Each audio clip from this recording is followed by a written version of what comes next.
Oke, Assalamualaikum warahmatullahi wabarakatuh. Perkenalkan, nama saya Ilham Basrun dengan NIM 2021 01 01 04 019. Di sini saya akan menjelaskan mengenai perkembangan kurikulum di Indonesia. Oke, di sini ada pengertian kurikulum. Secara etimologi berasal dari bahasa Yunani, yaitu kurir, pelajari, dan korel, lintasan lari. Secara istilah, sejumlah mata pelajaran yang harus diselesaikan oleh siswa dari awal hingga akhir program demi memperoleh kelulusan atau ijazah.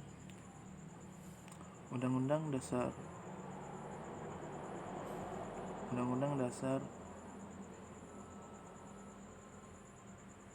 Nomor 20 Tahun 2023 seperangkat rencana dan pengaturan mengenai tujuan, isi, dan bahan pelajaran serta cara digunakan sebagai pedoman penyelenggara kegiatan pembelajaran guna mencapai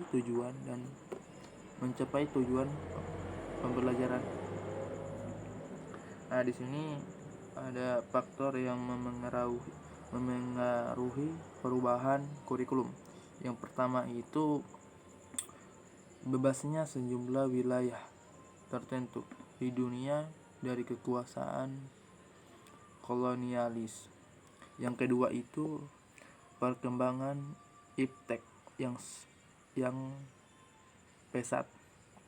Tiga itu pertumbuhan penduduk. Oke. Sini ada perkembangan kurikulum di Indonesia. Pada tahun 1947, rencana pelajaran dirinci dalam rencana pelajaran terurai. Pada tahun 1968, kurikulum sekolah dasar. Pada tahun 1975, kurikulum sekolah dasar. Dan pada tahun kurikulum 1994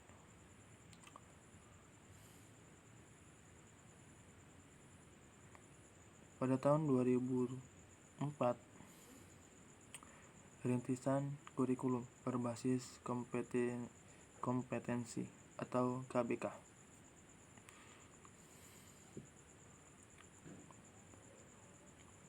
Pada tahun 1964 rencana pendidikan sekolah dasar. Dan 1973 kurikulum proyek perintis sekolah pembangunan atau PPSP. Pada 1984 kurikulum 1984. Pada tahun 1997 revisi kurikulum 1994 dan 2006 kurikulum tingkat satuan pendidikan atau KTSP.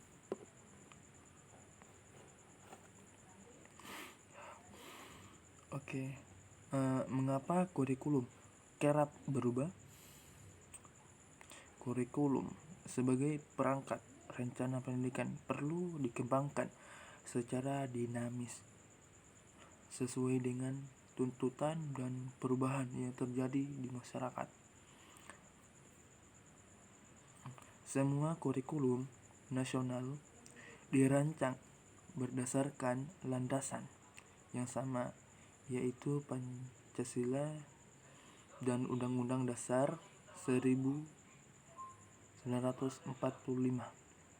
Perbedaannya pada penekanan pokok dari tujuan pendidikan, serta pendekatan dalam merealisasikannya.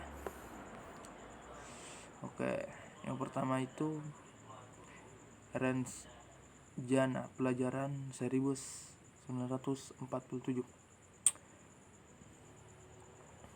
Perubahan orientasi pendidikan Belanda kepentingan nasional mulai diterapkan pada tahun 1950.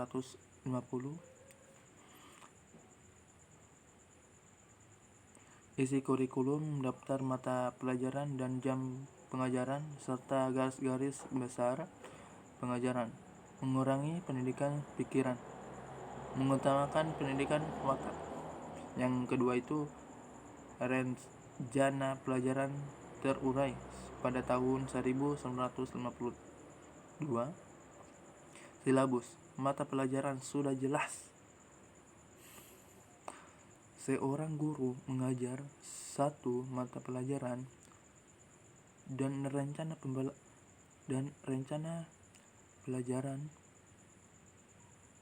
pelajaran harus memperhatikan isi pelajaran yang dihubungkan dengan kehidupan sehari-hari.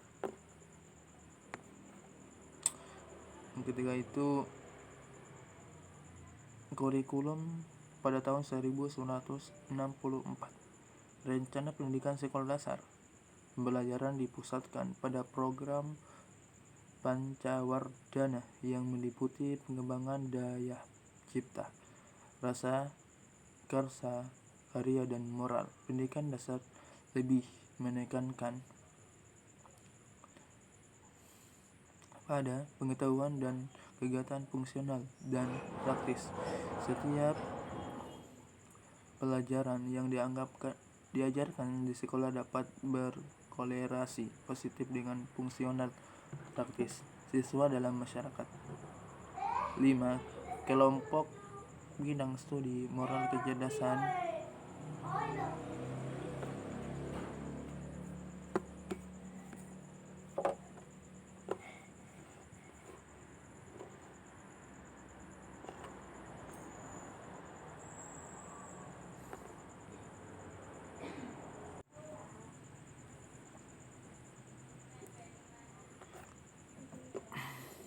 Oke, selanjutnya kurikulum pada tahun 1964 Pancawardhana. Pembinaan jiwa Pancasila, pengetahuan dasar, kecakapan khusus. Perwujudan dari perubahan orientasi pada pelaksanaan Undang-Undang Dasar 1945 secara murni dan konsekuens.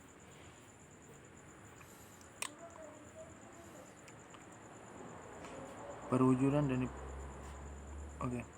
tujuan Pancasila sejati, kuat dan sejati jasmani, mempertinggi kecerdasan dan keterampilan jasmani, moral, budi pekerti, dan keyakinan agama. Isi pendidikan kegiatan mempertinggi kecerdasan dan keterampilan dan serta mengembangkan fisik yang hebat dan kuat. Itu nomor 4 kurikulum pada tahun 1968.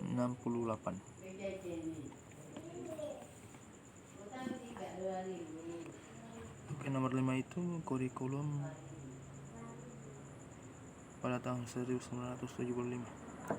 Yang pertama itu prosedur pengembangan sistem instruksional atau PPSI yang memuat 3 hal, yaitu metode, materi, dan tujuan pengajaran.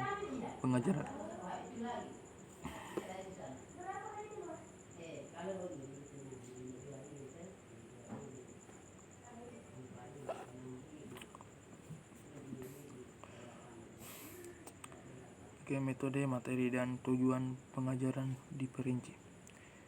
Satuan pelajaran. Yang pertama itu petunjuk umum. 2. Tujuan instruksional khusus atau TIK. 3. Materi pelajaran. 4. Alat pelajaran. 5 itu kegiatan belajar mengajar. 6. evaluasi rencana pelajaran setiap satuan bahasa. Nomor 6 itu kurikulum pada kurikulum 1984 dan kurikulum 1975 yang disempurnakan. Mengusung proses skill approach.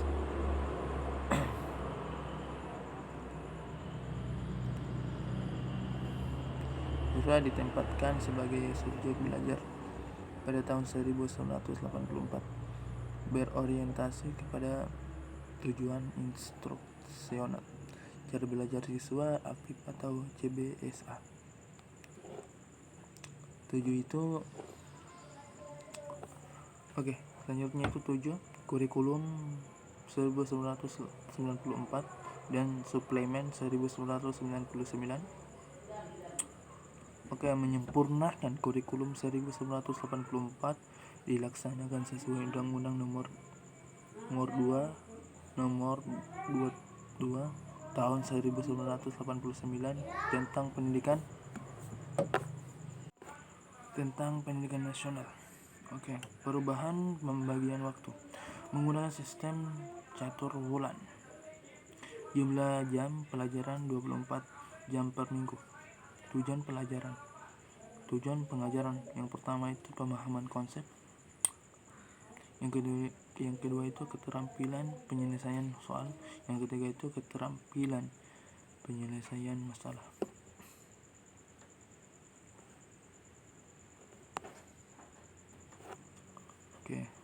Yang ke-8 itu kurikulum 2004, kurikulum berbasis kompetensi.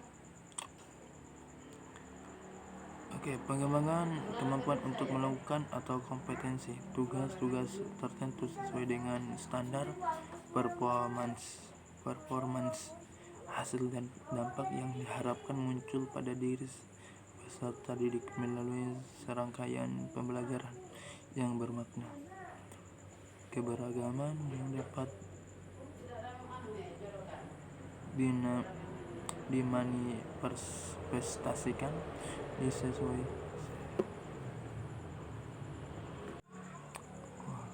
hasil dan dampak yang diharapkan muncul pada diri peserta didik melalui serangkaian pembelajaran yang bermakna.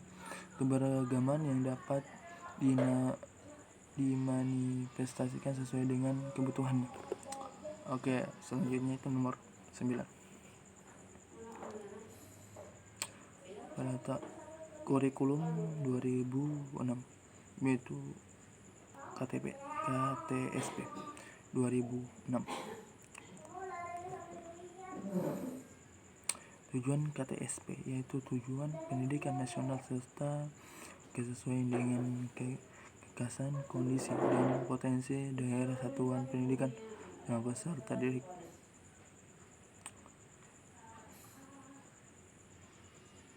Guru lebih diberikan kebebasan untuk merencanakan pembelajaran sesuai dengan lingkungan dan kondisi siswa serta kondisi sosial. Departemen Pendidikan Nasional, yang pertama itu kerangka dasar, yang kedua standar kompetensi lulusan, yang ketiga itu standar kompetensi dan kompetensi dasar. Di bawahnya itu perangkat pembelajaran RPP atau yang sering disebutkan silabus atau penilaian dikembangkan oleh satuan pendidikan. Nomor 10 itu kurikulum 2013. Alasan lahirnya kurikulum 2013 itu persepsi masyarakat. Yang pertama itu terlalu menitik beratkan pada aspek kognitif. Yang kedua itu beban siswa terlalu berat. Tiga itu kurang bermuatan karakter.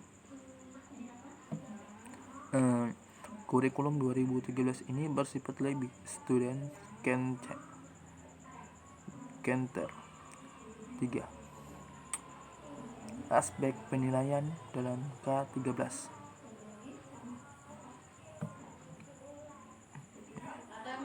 Yang pertama itu pengetahuan, yang kedua itu keterampilan, yang ketiga itu sikap. Oke, yang terjadi perbedaan mendasar. Yang pertama itu konsep kurikulum, seimbang antara hard skill dan soft skill.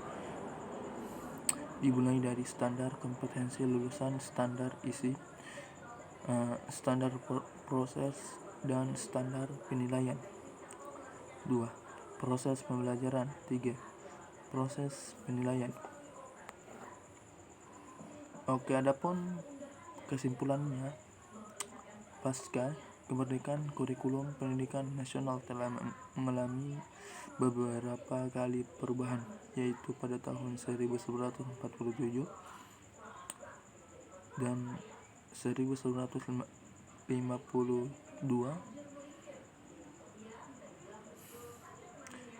1964, 1968, 1975, 1984, 1994, 2004, 2006, dan 2013. Perubahan tersebut merupakan dalam konsekuensi logis dari terjadinya perubahan sistem politik, sosial, budaya, ekonomi, dan iptek dalam masyarakat berbangsa dan bernegara.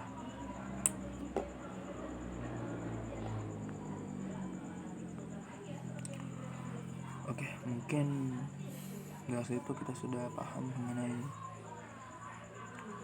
dari penjelasan saya. Mungkin ada yang mau ditanyakan, langsung saja komentar di bawah. Oke, sekian dari saya. Wassalamualaikum warahmatullahi wabarakatuh.